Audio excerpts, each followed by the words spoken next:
Reverendíssimo Padre Nortei, caríssimos irmãos em Cristo, que aqui estão neste dia todo especial, onde a Igreja une em uma só celebração dois santos que doaram a sua vida e fecundaram a terra com o seu próprio sangue.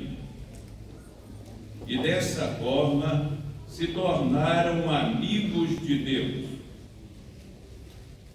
A liturgia então reúne nesta noite toda especial Pedro, cabeça da Igreja, e Paulo, apóstolo das nações.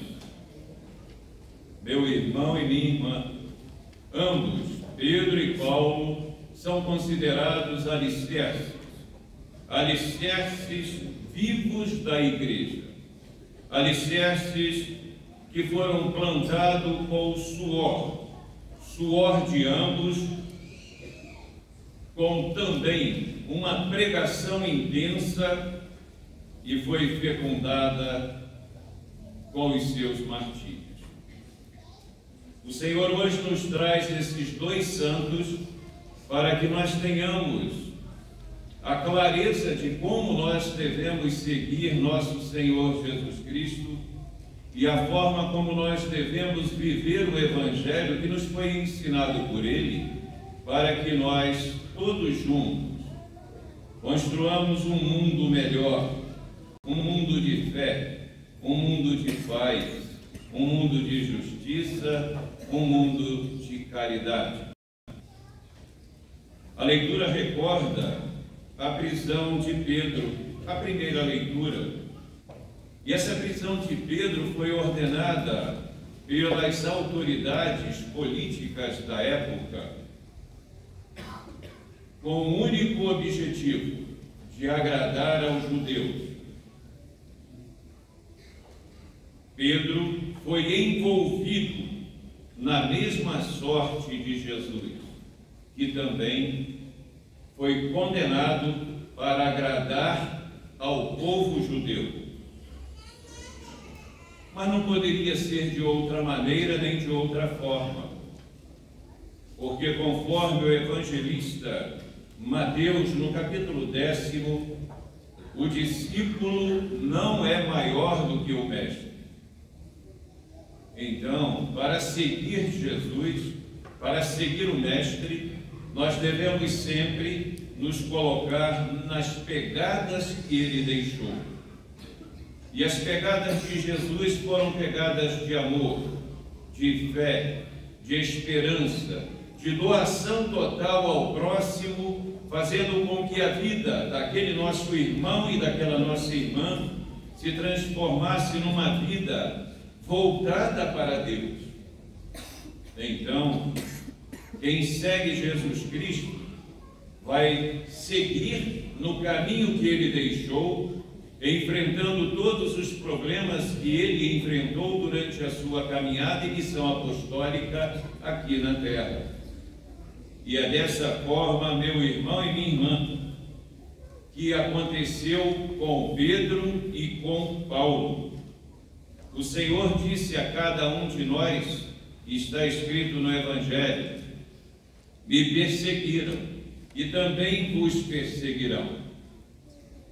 Nosso Senhor Jesus Cristo não escondeu nada de cada um de nós.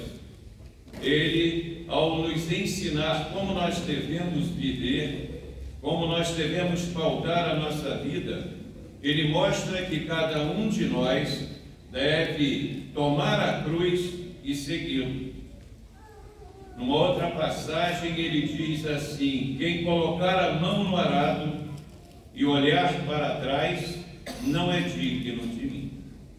Então, quando nós olhamos para a cruz e vemos que o verdadeiro Deus e o verdadeiro homem veio ao nosso encontro por misericórdia, olhou para a nossa miséria espiritual, veio até a terra para nos mostrar como nós devemos viver, como nós devemos pautar a caminhada da nossa vida, nós vamos enfrentar a cruz.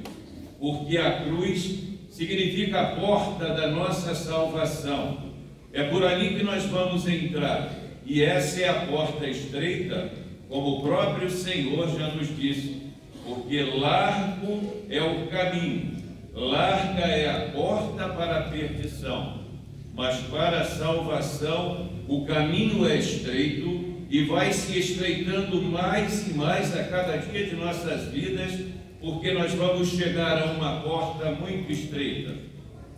E ele usou de várias parábolas para dizer para nós o quanto é importante a fé, o quanto é importante o segmento das palavras dele, pois ele disse inclusive o seguinte: é mais fácil passar um cabelo por uma agulha do que aquele que não me segue, aquele que não escuta as minhas palavras, aquele que me deixou de lado, apesar de todo o amor que eu dediquei, entrar no reino dos céus.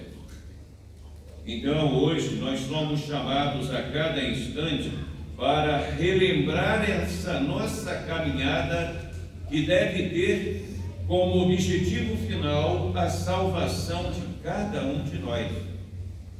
E naquela ocasião, então, que Pedro foi aprisionado, colocaram-no na cadeia, colocaram correntes ao redor dele, colocaram duplas de soldados para vigiá-lo. A igreja orava incessantemente a Deus, pedindo pela libertação de Pedro. Quantas vezes, queridos irmãos e irmãs, nós nos defrontamos com situações várias e onde a nossa fé vai despencando, mas os seguidores de Cristo naquela época não desanimaram, mesmo sabendo que estavam diante daquele que conquistara toda a terra, o povo romano. Eles se colocavam em oração, acreditando que o poder de Deus está acima de todo o poder humano. E assim aconteceu. Pedro foi libertado pelo anjo. O anjo do Senhor fez com que aquelas correntes se desarmassem e caíssem ao chão. E ele disse: levanta-te depressa. Esta mesma frase vem ao nosso coração hoje, na liturgia de hoje, para que você, meu irmão, você, minha irmã, que está desanimado, que está carregando uma doença, que está desempregado, que não entende por que as coisas estão acontecendo, o Senhor nos diz através da palavra hoje: levanta-te depressa, levanta e anda, confia no Senhor, faça a sua parte, porque é assim que as coisas devem acontecer. Não fique esperando sentado, acomodado, não. Vá caminhar, vá buscar. Apresenta ao Senhor toda a sua dor, o seu sofrimento. Através da sua súplica, o Senhor vai nos ouvir. Mas é necessário que o seu coração, o meu coração, os nossos corações estejam abertos para a palavra de Deus. É necessário que Ele venha ao nosso encontro, mas Ele quer vir ao nosso encontro a cada dia de nossas vidas. Por isso, é preciso que a porta do meu, do seu, dos nossos corações estejam abertas para Ele. Porque da mesma forma que Ele libertou Pedro das cadeias, Ele liberta você, me liberta cada um de nós das trevas do pecado, das trevas da morte. Mas é necessário que você queira, é necessário que você permita que o Espírito Santo de Deus venha agir no seu ser. Mas não era ainda o final para Pedro, mas para Paulo sim.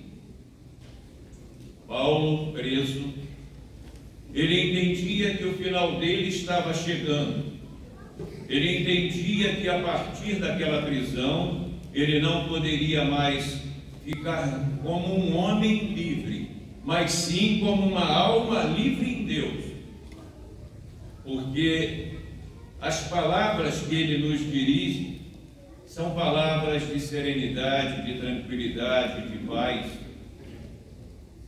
Combati o bom combate, guardei a fé, e agora me resta receber a coroa que me espera, a coroa no céu.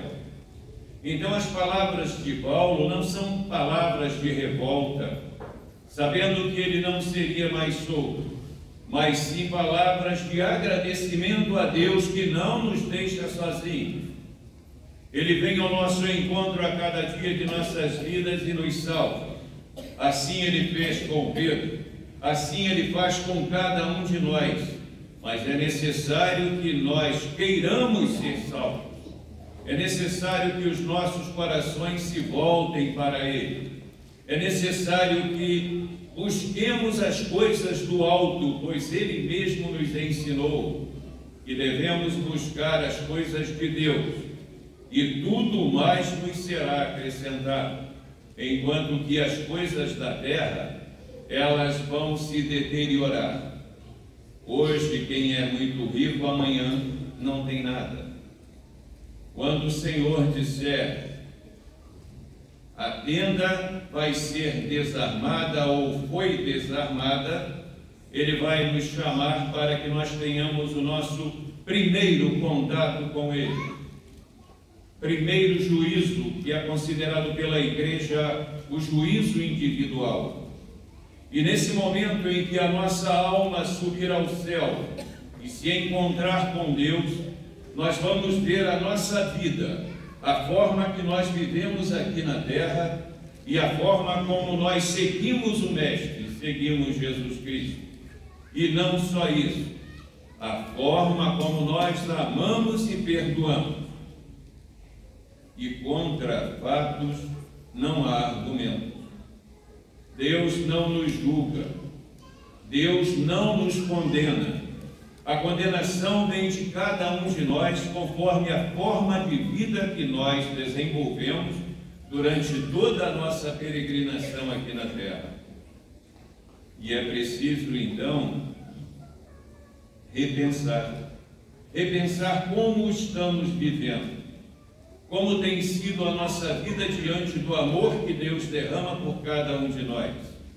Como tem sido a nossa vida diante da misericórdia que Deus não deixa de derramar a cada instante sobre as nossas vidas? Como tem sido? Só você, minha irmã, só você, meu irmão, pode saber como você está vivendo. Da forma que você está levando a palavra de Deus, da forma que essa palavra de Deus está no seu interior, no seu coração, da forma como você tem agradecido a Deus as graças e a misericórdia que Ele derrama a cada instante. Meu irmão e minha irmã, seguir Jesus Cristo não é fácil.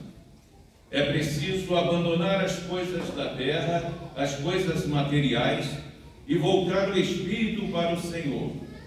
O verdadeiro seguidor do Mestre vai enfrentar perseguições, vai enfrentar tribulações, vai enfrentar sofrimentos, mas nós não podemos arredar o pé.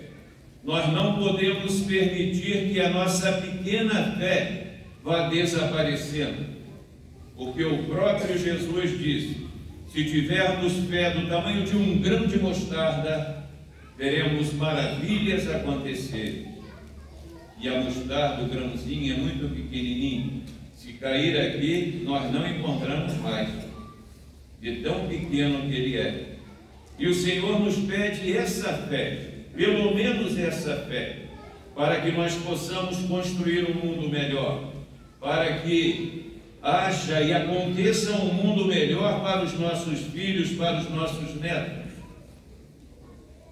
E Ele não pede nada que não possamos fazer.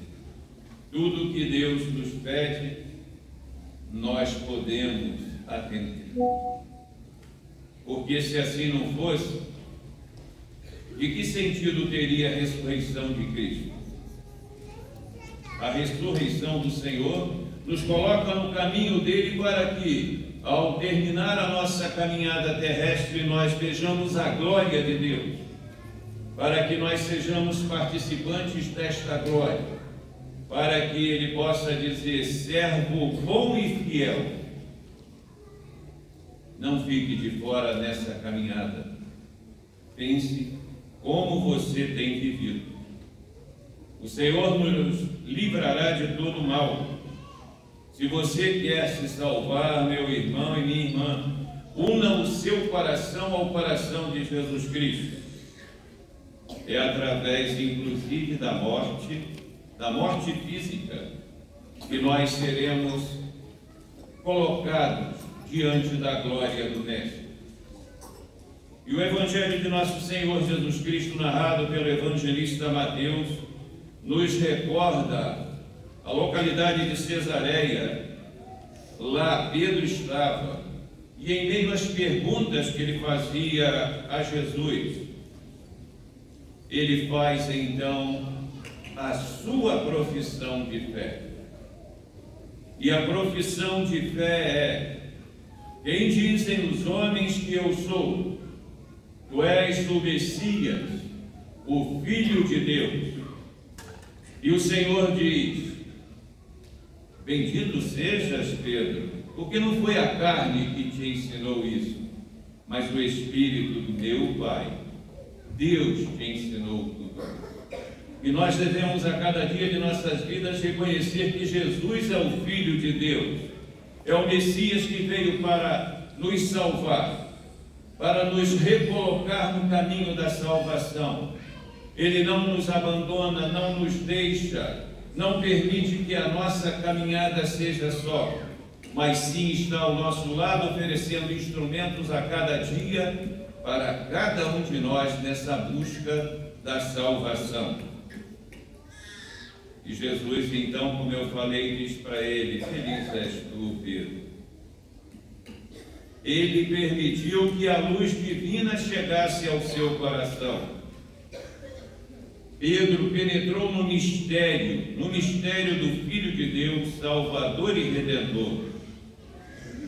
E ele se torna então participante, a partir daquele momento, das características que Jesus trouxe a cada um de nós.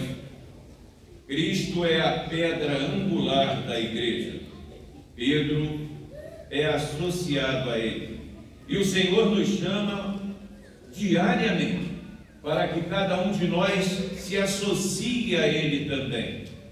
Para que nós, como pedra fundamental, assim como é o Papa, e hoje o Papa Francisco, possamos nos unir a Deus, no sentido de transformar esse mundo tão difícil, um mundo tão hediondo e materialista que nos afasta da graça de Deus, para tornarmos juntos um mundo de paz, um mundo de justiça, um mundo de fé e de esperança.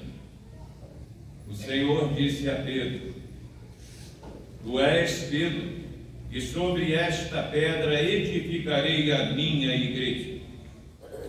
Jesus recebeu do Pai todo o poder no céu e na terra, para transformar todas as coisas. E esse poder foi transmitido a Pedro.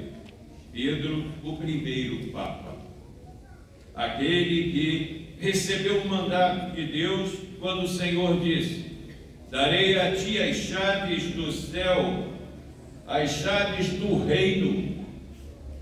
E então, neste momento, Jesus confere a Pedro um supremo poder para ligar e desligar no céu e na terra todas as coisas.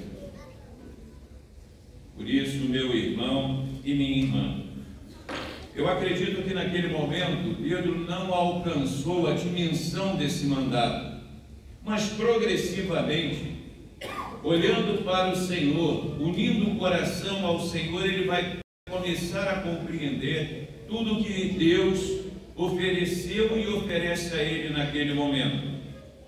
Mas para que ele entenda, para que ele compreenda, para que ele seja inserido totalmente no mistério de Deus, é necessário uma intimidade com Cristo. e também, ao mesmo tempo, reconhecer a fragilidade do ser humano. E acontece isso com Pedro. Ele sabe e descobre que através da comunhão com Cristo a vitória virá. Porém, antes da vitória, ele inclusive tropeça. E tropeçando, ele passa por momentos difíceis. Porque todo aquele que se associa a Jesus Cristo deve confiar a Deus a sua vida, a sua caminhada. E é isso que a liturgia hoje vem alertar a cada um de nós. Confie no Senhor, permita que Ele conduza a sua caminhada de vida.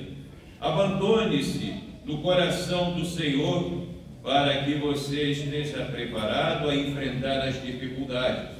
E assim Pedro entendeu que, abandonando-se no coração do Senhor, ele poderá então, a partir dali, receber um outro mandato, que Deus se dirige a ele e diz: apacenta os meus cordeiros, apacenta as minhas ovelhas.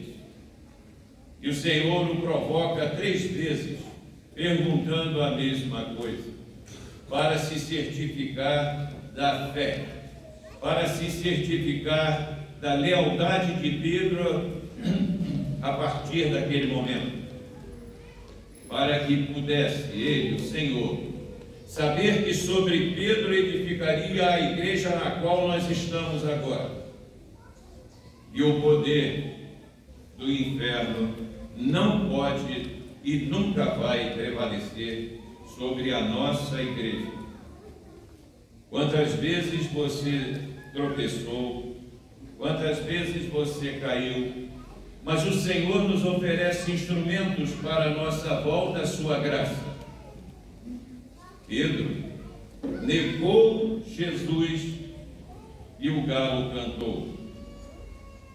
O que converteu Pedro naquele momento foi o olhar misericordioso de Jesus para com ele. Quando os olhares se encontraram, Pedro percebeu então a sua fragilidade e que estava diante do Mestre, do Senhor, para ali fazer a vontade de Deus. Tanto é que ele morreu crucificado, mas não como Jesus, porque nenhum de nós é digno do Senhor. E Pedro entendeu isso perfeitamente. E ele morre ao contrário, de cabeça para baixo.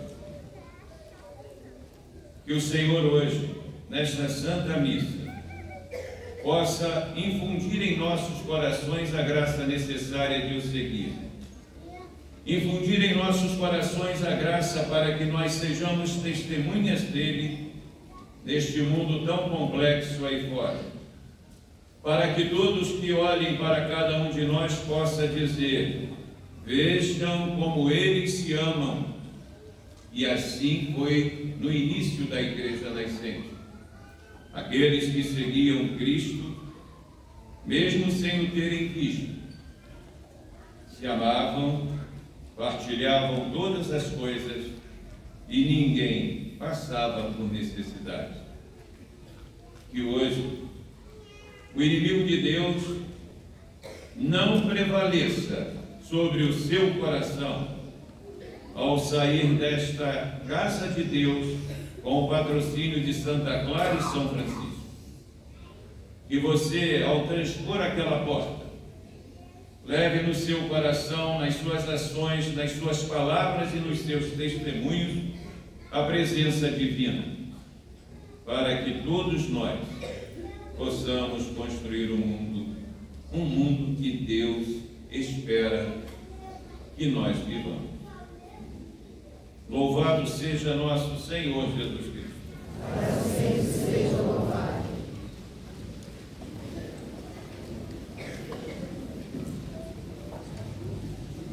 Acompanhemos no folheto do Povo de Deus